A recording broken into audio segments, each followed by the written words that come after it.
Students, now we are going to discuss about that integrated inter circuits or inter-integrated circuits bus in your embedded networking. This is your second unit, and one of the main applications of I2C bus is it is used to data transferring and secure data transferring.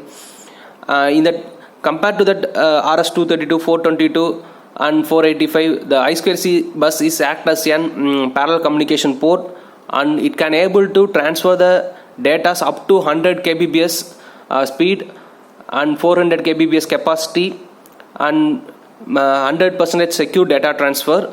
This is the one simple frame format of your I2C bus.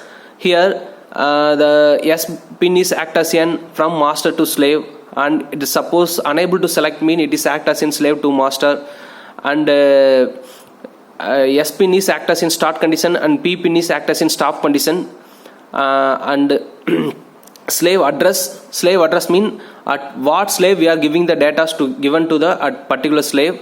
Having a single master having an n numbers of slaves, and read and write bit.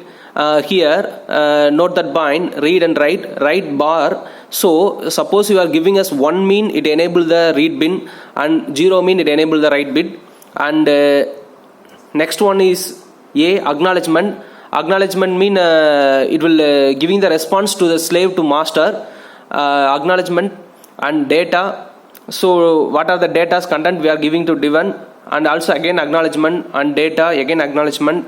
So this is the particular port is act as an data content, and finally the end of the solution is stop conditions. This is the simple frame format of your I2C bus. Every data can be transferred only this format only. It is so that only it can able to secure data transfer. So act at the beginning it will having a stop bit, and at the end it having a stop conditions. So it is used to avoid the data lasting and data overlapping, and also it is used to control the harmonics generated in the system.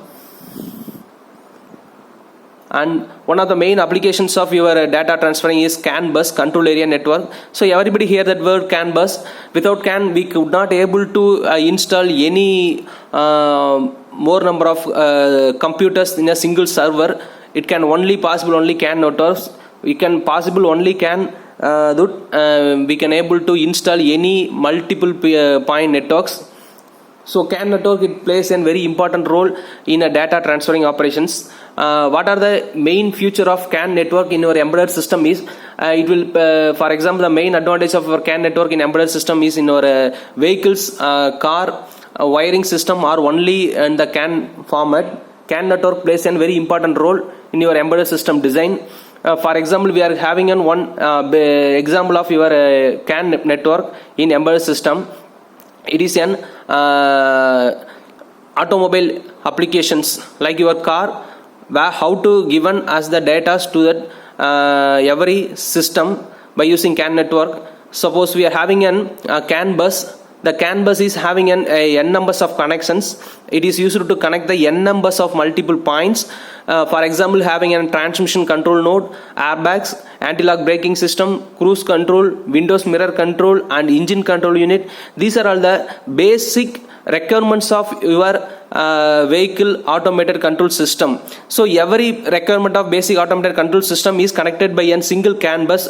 Through that only we can able to easily data transferring, and it is used to avoid the data overlapping, and it is used to avoid the maximum number of data transferring path, so that only we can able to easily connect the system and reduce the harmonics presence in the system. This is the main advantage of your CAN bus. So without CAN bus we could not able to implement the system in the embedded system in your electric vehicle data transferring. So main role plays in the CAN bus data transfer is bit monitoring, bit stuffing, frame check, acknowledgement check, and cyclic redundancy check. Main feature of your CAN bus is cyclic redundancy check. So through that only it will frequently check whether the harmonics present or whether the data lasting, whether the overlap present. So through that only we can able to easily avoid the harmonic present in the system. Okay, thank you students.